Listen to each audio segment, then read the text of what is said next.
Hello again, friends. So this lesson will be on pure error handling. There's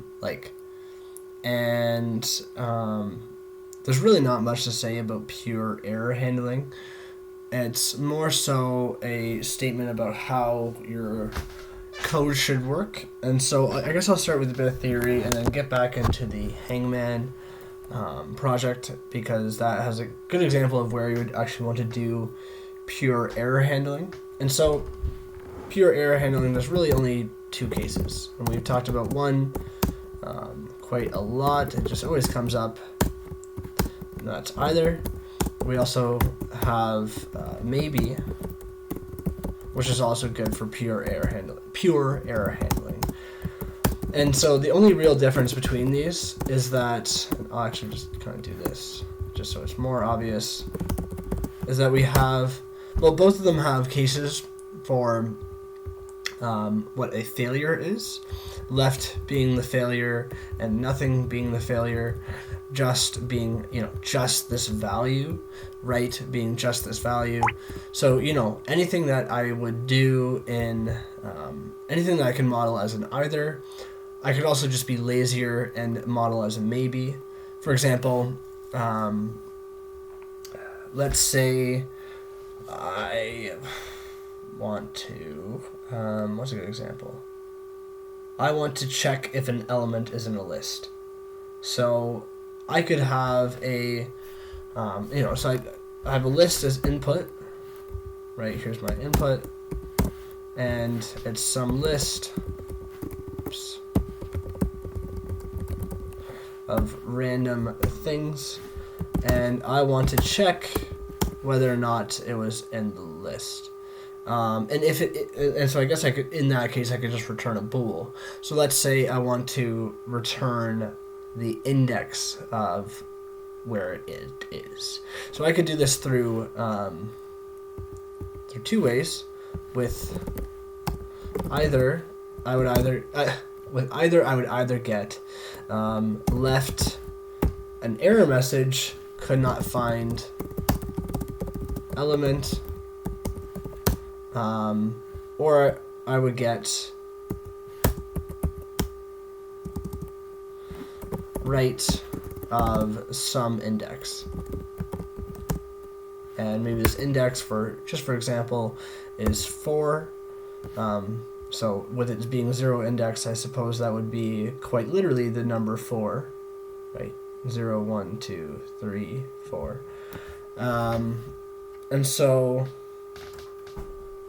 but here's the thing with this case, is we only have one error, and it's pretty obvious what the error is.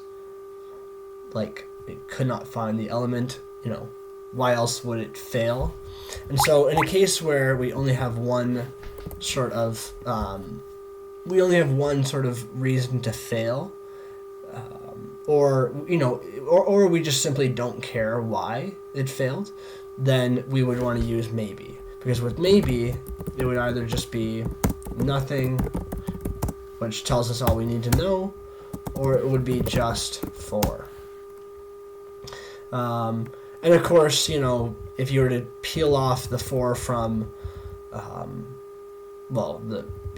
its wrapper, as well as you were to peel the 4 off from its wrapper here, one being a right wrapper, one being a just wrapper, you would see that they're the same thing. So, they're equivalent, which is pretty obvious, but, just for the sake of drilling at home. And then, yeah. And another instance of where you'd want to use maybe, and I have talked about this before, but in web scraping I use maybe. So I have a function scrape. So scrape takes a this is pseudocode, just to keep things simple. Takes a pattern and some HTML to look through, and it returns maybe a list of A, where, we'll say pattern. Yeah, this is, again, pseudocode. This is not valid code. There is a more complicated thing that I use to actually describe such a pattern. and then it returns a list of A, or maybe a list of A, which I have been thinking about changing to non-empty, but that's not really important here. And so, yeah. And so if it's nothing, it's just simply I could not find,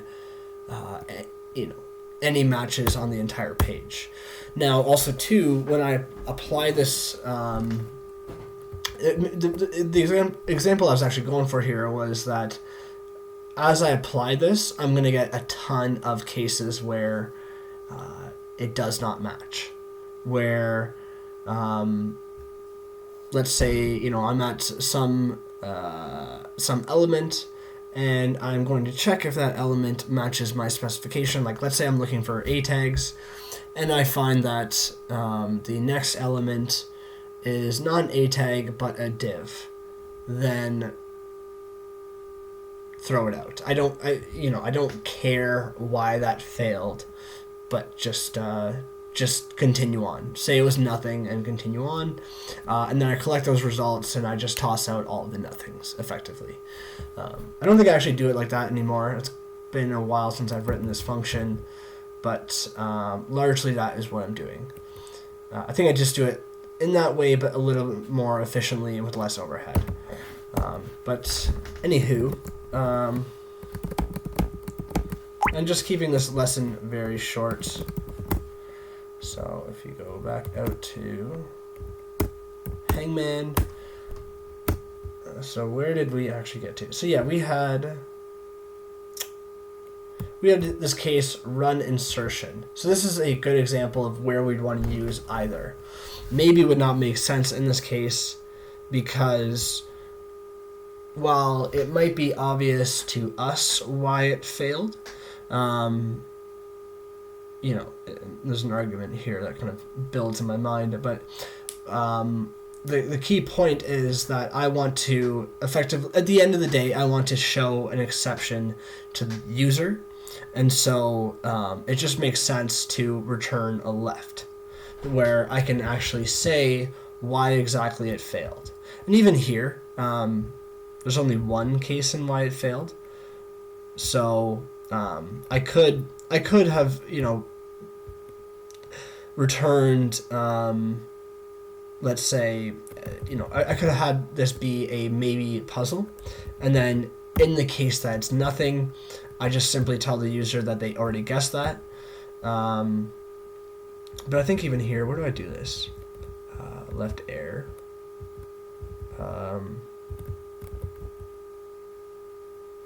Oh, okay, I guess I just do that. Yeah, so I guess that's the only real case where I'm actually using either. And so, yeah, and so why I'm using either here instead of, like for example, I have this sort of, this idea of failure here where I'm checking, like, what's the difference between this and any other logical checks that I'm making? Like checking if this is an element of board returns a true or false. And I suppose you could say that false is a failure, or I guess in this case it's actually a success. And so, like, what is failure really? Like, it's just more, I guess a deviation from like what we're expecting with the game. Like, so we have the happy path of things go well, and as expected, in our case we return a puzzle with the newly inserted pieces, or we had some sort of failure and we return that as left. And the failure that I'm defining, or what I'm calling failure in this case, is that the user guessed something that they already did before. And so that's kind of like that's not it's just kind of out of the bounds of what the proper operation of the game is supposed to be. Like, really there's two core operations to what the game should be, and that's either, they guessed and they succeeded in guessing. The user succeeded in guessing, and so we update the game state appropriately, or they they failed, and again, they failed, not so much our system failed. I don't know, it's all art, I suppose. You can call whatever you want a failure, but yeah. And so in my case, I'm just saying, something that doesn't really affect the game state in the proper way is a failure. So let's let the user know that, because I doubt the user wants to continue guessing characters they've already guessed. And so that's really all there is to say about pure failure. Pure failure. So, like, there is other. I will do probably another segment on failures, and it won't be a motivational speech or whatever. It doesn't really seem, the theme of this channel.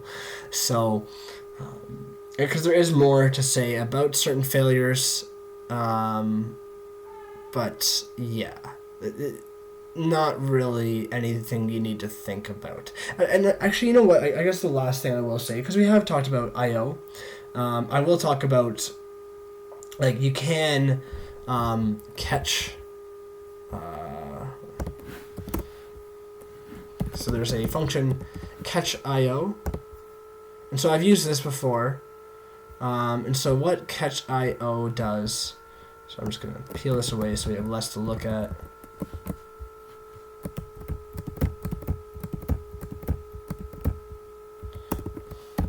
So catchIO, where have I think I've actually used this somewhere. I go into a scrappy, where did I do this? Oh, here, let me find this quick, but I know where it is. Let me find this quick. Alright, so I found the example of where you'd want to use catchIO, and so for all intents and purposes, this is really the same thing as saying catchIO. And so what am I actually doing here? There's a lot of code. Don't worry about what it actually does. It's actually very similar to what we did with IO part 2. And so what I am saying here is that I might have an IO exception where a request is blocked for my web scraping library. I might be unable to reach a site because it's blocking me from too many tries to scrape it. And so, in that case, I want to change my proxy. And so in order to change my proxy, I have to get a new manager, as is just the case for how to use the network.http.client library, or module, I should say, the HTTP client library, network.http client module. And so anytime that I find that I've hit an exception, which is an IO exception, then I will change the manager and then retry that request. So I can catch an exception and then, So what this is saying, so if I remember correctly, so I have a first, I first try to do a HTTP request to get that, get that HTML, and if it fails, I run recover manager, which makes a new proxy manager, and then just does the get HTML and recurses. And so that's a kind of nifty example of it. There are other cases where you might want to, maybe you're building, kind of a, you're trying to build some generalization into your application. You're doing I/O in your program, and you always want to avoid these kind of class of exceptions. I think my example is a really good one, just because there's not really a way in which you can avoid that besides scraping less, which is not always ideal. So But I guess you might have a case, and this is a bad case, where you are trying to find a file, but it does not exist, and so you catch that exception. It would be better, though, to look for where all the look at what files do exist in a particular area, by understanding operating systems, and then find that file if it exists. And even there, you could do something like, we get all of our files in directory, or which is actually just a function, list directory, and then we're gonna see if so the result of this would be I guess it's a file path, and it gives us a list of file paths, and then we could check in that list of file paths if the file that we want exists. And then if it exists, so get target file, it's just a function that takes list of file path and finds maybe file path. And then with that maybe file path, we would just pattern match on it, get file,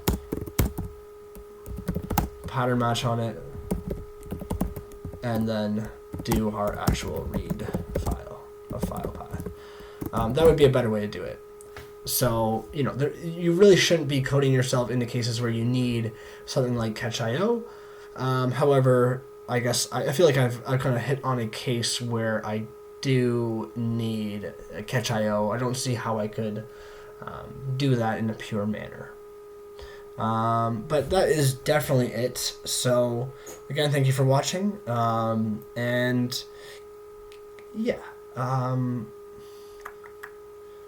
Because some cool videos coming up. Definitely some cool concepts. I don't find them to be all that interesting, but they are definitely talked about a lot in the community, and people see them as super important. I kind of see them as like shortcuts. So look out for that. It'll be very soon. But anyways, thanks for watching. Happy coding. Happy morning, afternoon, or night, whenever you like to code. Personally, for me, at night. But yeah.